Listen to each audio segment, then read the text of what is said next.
Hey everyone, tough night for the Montreal Canadiens. They not only do they dominate on the shot clock, they dominate at the face-off circle, but they can't seem to dominate on the scoreboard. A 4-3 overtime loss to the New York Islanders. Time to drop the puck on another edition of Montreal Hockey Talk.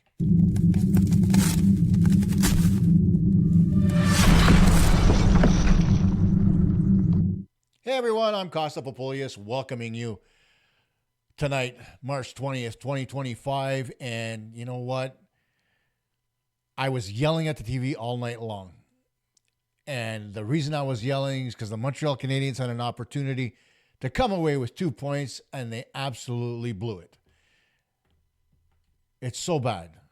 They dropped a point in Long Island. And you know what? Everybody's going to turn around and say, oh, well, they got a point. Oh, well, they're 2 points up on the Islanders. It could have been 3. It could have been 4 if the Canadiens had won in regulation, but they did not. Here's the problem. We're all trying to see the Canadiens get into the playoffs, right? That's where we want them. And at the end of the day, that's where they want to be. But when you play down to your competition, like they did tonight, that's what happens. Now, hear me out. There are a lot of things that went on in this hockey game that were very good. Like I said, the Canadiens dominated shots on goal. It was 41-25 total for the Canadiens through 3 periods in overtime. Fantastic. In the faceoff circle, 54-45. Again, fantastic for the Canadiens. No issues there. Giveaways. The Islanders had 16, Canadiens had 11. It's fine. They blocked more shots. Every single stat you could look at will tell you that the Montreal Canadiens dominated the hockey game. They didn't. And don't kid yourself into thinking that they did. All right? The New York Islanders, if there's one thing that Patrick Roy's team does extremely well, is they're tenacious. They take you come through the middle of the ice, they funnel you over to the boards, and they absolutely take you right out of the play. Canadiens got caught in that whole issue all night long, and it just seemed like they couldn't find an answer. Instead of using their speed to try to get around checks, they slowed down to try to mitigate what was going on, skated over towards the boards, and then got lost in the shuffle. Like I always say, if you play outside the dots, you're not going to win hockey games. The Canadiens played outside the dots all night long tonight. In fact, there were so many second chance opportunities in front of Sorokin, it's difficult to think why the Canadiens couldn't get an extra man in front of the net. It's mind-boggling. Sorokin in the first period was giving up rebounds like they were candy on Halloween. And the Canadiens just couldn't take advantage. The Islanders did. Islanders get a power play goal from Anthony Duclair on a shot that should have never beat Sam Montembeault. And again, I'm not trying to be harsh here with Montembeault, but it is what it is. Okay? And I have a problem with the way that he plays nets. And this goes more towards, again, his coach than it does the goalie. You're doing what you're being taught. So you can't be faulted for following protocol. But at the end of the day, when I played, even if I was a butterfly goalie, when I was up against the post and the players were on the short side, on the glove side, I'd be standing up, leaning my body against the post, glove turned outward towards the puck. There's nowhere for the puck to go. My entire body is along that post. I'm squeezing it. It's fine. If the puck went cross crease, my skate was up against the post. I dropped and pushed in the butterfly, and I got across. But right now what's happening is that goalies are being so regimented to be down on their knees and to be able to slide in the butterfly more easily than to be standing up and covering more net. Instead of being upright, covering the top of the net and the bottom of the net by standing along the post, instead they're down. They're leaving the top corner open because obviously their glove is down to try to mitigate shots down low. So they're leaving shots up high open. And so why are you creating 2 different opportunities? Because then also, when you're down on your knees bend. It allows for an opening there. And if your glove's not positioned properly, like it was on the Duclair goal, boom, the puck ends up in the net. Again, I'm not going to fault Sam for that. It's what he's being taught. But at the end of the day, you got to make that save, right? Natural ability comes into play at a certain point. So Duclair scores. Islanders go up 1-0. Then, you've got Joshua Roy getting his first of the season on what? Oh, wait a minute. A rebound. A bad one by Sorokin. Game side 1-1 going into the second. Then the Islanders get a goal from Simon Holmstrom, right? And for all intents and purposes, that was a pretty good shot. Can't argue the fact Monty got beat clean.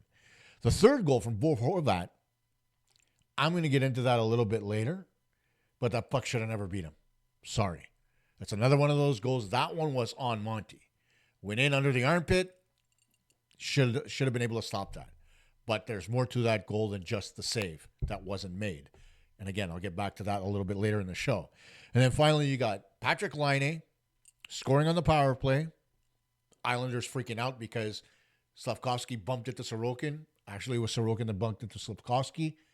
The goal counts. It's 3-2. And then in the third, as Gallagher's late mom is looking down from the heavens, he gets a breakaway. Former Hab Mike Riley blows a tire, like we saw him do multiple times with the Montreal Canadiens. Gallagher comes in alone, beats Sorokin on the glove side. It's 3-3, and into overtime we go. And for everybody out there that's blaming Patrick Laine for being down the ice with Hudson, listen, that guy's put on the ice to score goals. He saw an opportunity to drive the net. Instead of trying to get the puck to him or maybe bringing it back and giving it to Suzuki, he tried to take a shot on goal looking for a rebound. He got the rebound, but Laine couldn't get it. Puck went the other way, 2-on-1. Horvat buries it, top cheese again on Montembeault on the blocker side, and the Islanders come away with a 4-3 win. That's the tail of the tape as far as numbers are concerned. But for anybody who's been following Montreal Hockey Talk since its inception back in 2010, you know one thing about me. I hate fucking analytics. So you can look at the numbers all you want. They do not tell you the whole story. And they never will. They don't tell you about the Islanders' forecheck. They don't tell you about the mistakes made by players on the ice. They don't, because they don't reflect anything, right? Mike Matheson was a -1 tonight. I'm going to give you that. And then I'm going to give you a little bit more later. But all that being said, the Canadiens ended up playing down to the Islanders' way of playing. The Islanders don't have anybody. Matt Barzal's injured long-term. Okay, Bo Horvat's pretty much the only offensive threat that they've got. Anders Lee was pretty much invisible. Noah Dobson, okay, from the back end, he does bring something to the table. But at the end of the day, that's all the Islanders have, other than a very tenacious forecheck. The Canadiens got beat by a forecheck tonight, guys. It's pure and simple. And there were ways to beat that forecheck. They didn't do them. The one thing about Montreal that you could have watched in this game, and I put this out on Blue Sky earlier on, is that when you attack with speed, you force the defense to back off. So when you force the defense to back off and you come across the blue line, you hit the brakes, they continue to back off for a little bit, and they give you a little bit of extra room. That in and of itself gives you enough space to be able to create offense. Instead, the Canadiens ended up dumping the puck in, or, that freaking flip pass that I absolutely adore, if you get the sarcasm. That's all they did. And they continuously kept on doing it, feeding the puck back to the Islanders. You had the majority of possession in the hockey game. Why give up the puck?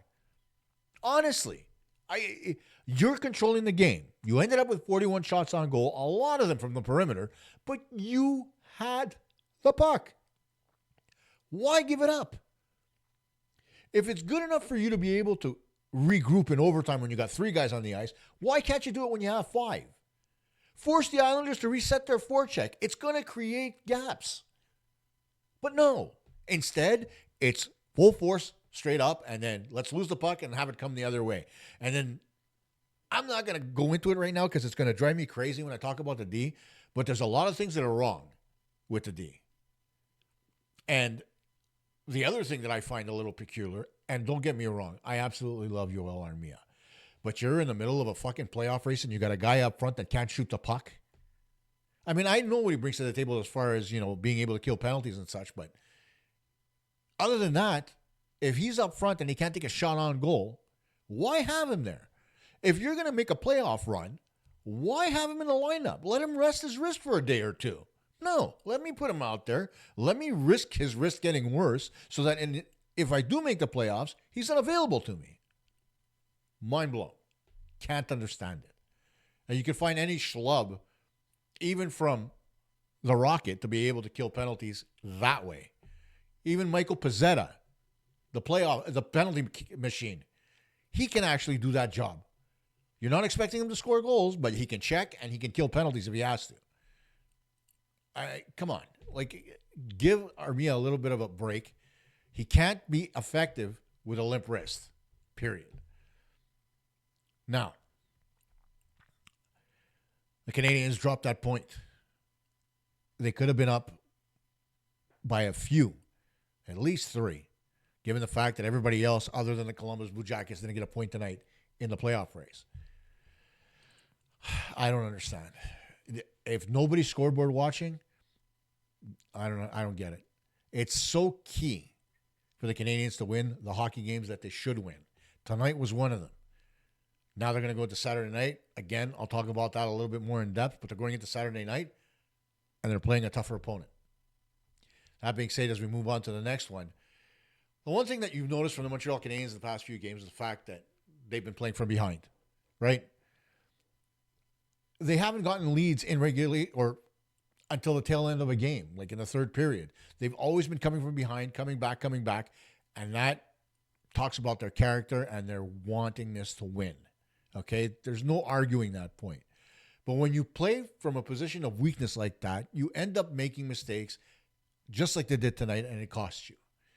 All right? When you have to push the play to be able to get back into a hockey game, you make mistakes that allow for offensive opportunities to a team like the Islanders in the third period, who in their last couple of games scored 8 goals in the third period alone. Never mind the fact that they can't score regularly. Their power play is 32nd, I think, in the league, and their penalty kill is 31st. Special teams are no good. They score at 5-on-5. So what do? Let's give them the puck at 5-on-5. Let's see what they can do. And then in the third period, like I said, last 2 games, they score 8 goals. You're expecting them to give it a push. Now, tonight they didn't, but they continued to push the Canadiens, and there were a few opportunities in that third period where the Islanders could have taken a 2-goal lead again, and that would have hurt the Canadiens in the long run, possibly costing them that point that they got as they got into overtime. And it's one of those things you got to watch. Certainly you don't want your team playing from behind all the time. You need them to start scoring the first goal. They didn't do it tonight. They didn't do it the other night. Why can't I remember who they played the other night? Oh, my God, my brain's fried. Who did they play the other night? Oh, geez. Hang on. Oh, my God, my brain's fried. Who did they play on? They played Ottawa. Duh. Like, seriously. I need sleep. Anyway, getting back to it. Against Ottawa, they played from behind. Against the Islanders, they played from behind. Not only is it taxing mentally when you play from behind, but it's also taxing physically because you're pushing harder and harder. You're playing from behind, you're double shifting Nick Suzuki. What happens when you double shift Nick Suzuki? He plays extra minutes when you don't want him to. You don't need him to. If you get a lead, you're dictating the pace of the game at that point. You're letting the other team play your style of game. When you're playing from behind, you end up with a game like tonight where, the Islanders gave the Canadiens the outside, made it difficult for the Canadiens to get any type of footing in front of the net. I mean, the Canadiens, despite the fact that Sorokin kept on giving up rebounds, they got 1 goal on the Joshua Roy goal on the rebound. But at the end of the day, all those bad rebounds, the one thing that the Islanders did with perfection was box them out. And so credit to the Islanders. They may not have been able to do anything as far as, generating offense with some kind of consistency or be able to dominate at the faceoff circle. But at the end of the day, they come away with 2 points instead of 1. They're 2 points behind the Canadiens with the same amount of games played. And, they're building a little bit of confidence, something that the Islanders desperately need. So you got to get out of this habit. Playing from behind doesn't help anybody. Not from the Canadiens' perspective. You need to be able to get a lead. Now, granted, they're getting secondary scoring. Can't complain about it. Whether it was the other night where Gallagher, Dvorak, and Anderson all contributed on the score sheet, or tonight, again, Gallagher with a breakaway goal. Laine scoring on the power play. They're getting secondary scoring. Newhook, great chance late in the game, hit the goalpost. I mean, there's all these things that you could look at positively for the Canadiens and say, you know what?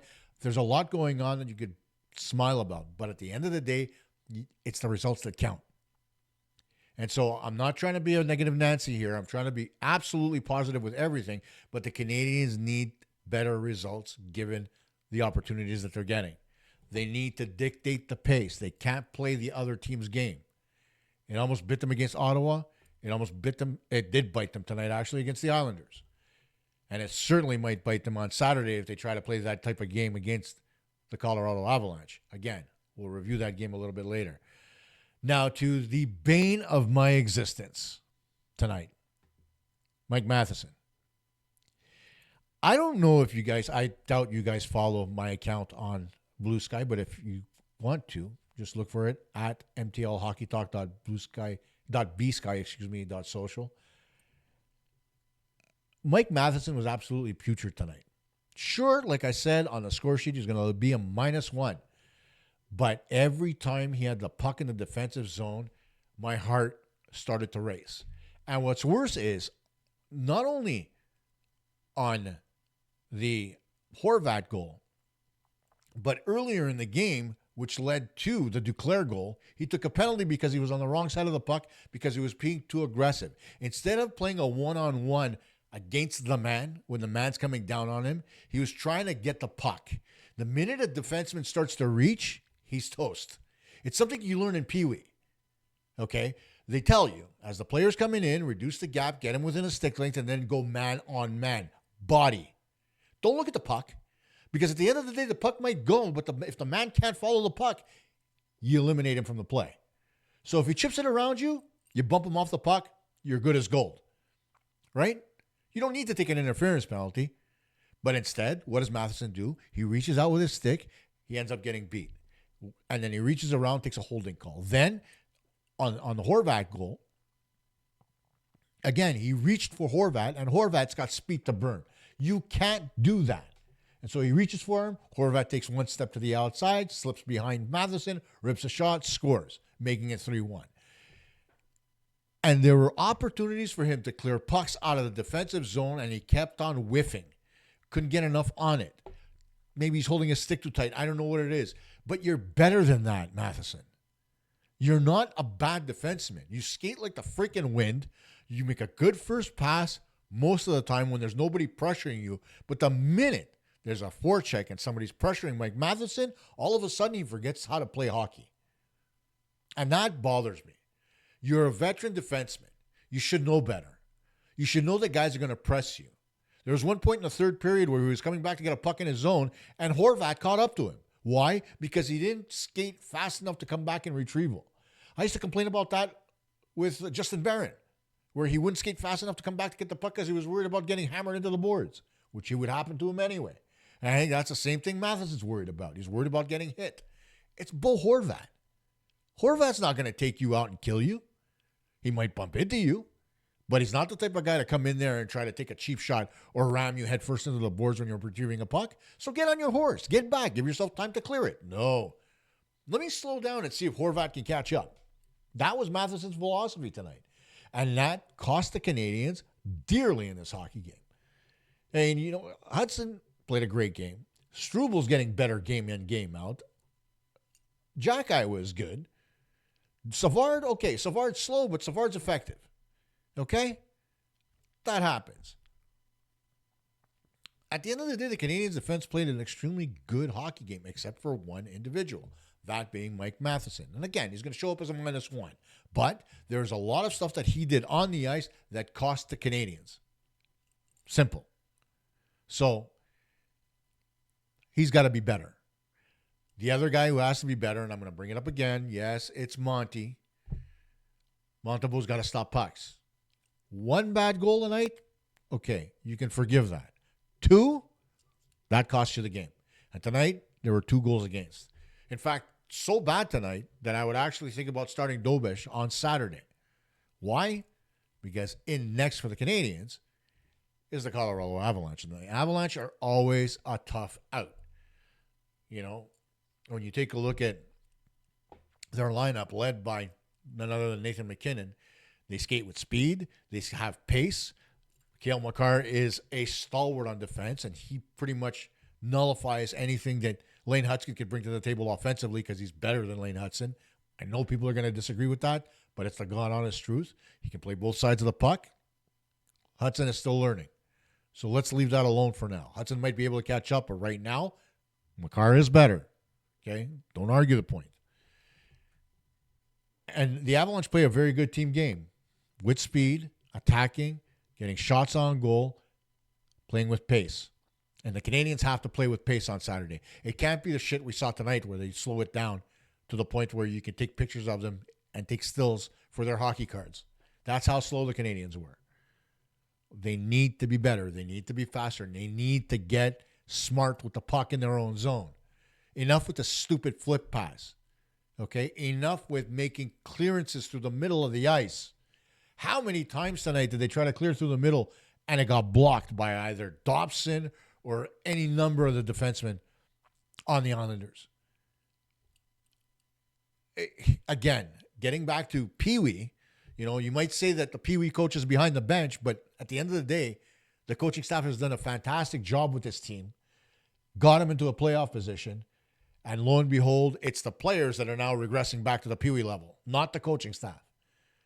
So let's get our legs moving again. Let's play smart hockey in our own zone.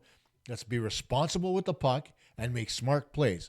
There used to be a time where, I would bitch and complain about putting it off the glass and out. But right now, I prefer that to the old flip. Because what happens is the flip pass comes out. You got one of our guys looking up to the heavens, trying to find the puck. And then the opposing player gets it and turns it back the other way. So you've already got one guy out of the play. Okay, and catching anybody who's skating out of the zone, they're going to be out of the play. It's. I used to hate it when Subban used to do it. And that's 10 freaking years ago. Plus, maybe. So why would I like it now from a guy who really can't skate anymore in a David Savard? And not only that, but he's teaching the other defensemen to do it. And I don't like it. Stop.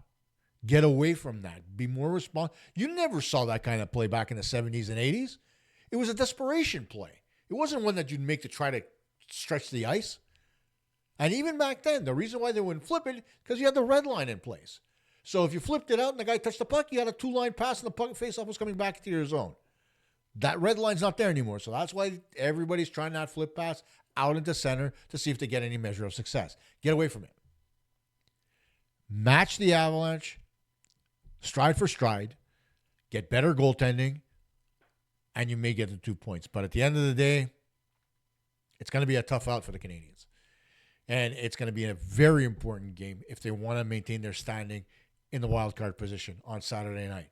We'll see what happens. I'll talk to you on Saturday, everybody. And, of course, before I go, the last thing that I do want to say is, as somebody who's lost both his parents, I know what Brendan Geller is going through. It's not easy. You don't wish it on anybody, friend or foe. And for somebody like Brendan, who's such a nice guy outside of the rink as well as on the ice, and you can't help but feel for the guy. Tonight, his mom was talking to the hockey gods. That's why he got that breakaway. That's why he got that goal. So, Brendan, to you, your family, everybody, our condolences for the loss of your mom, Della. See you on Saturday night, everyone.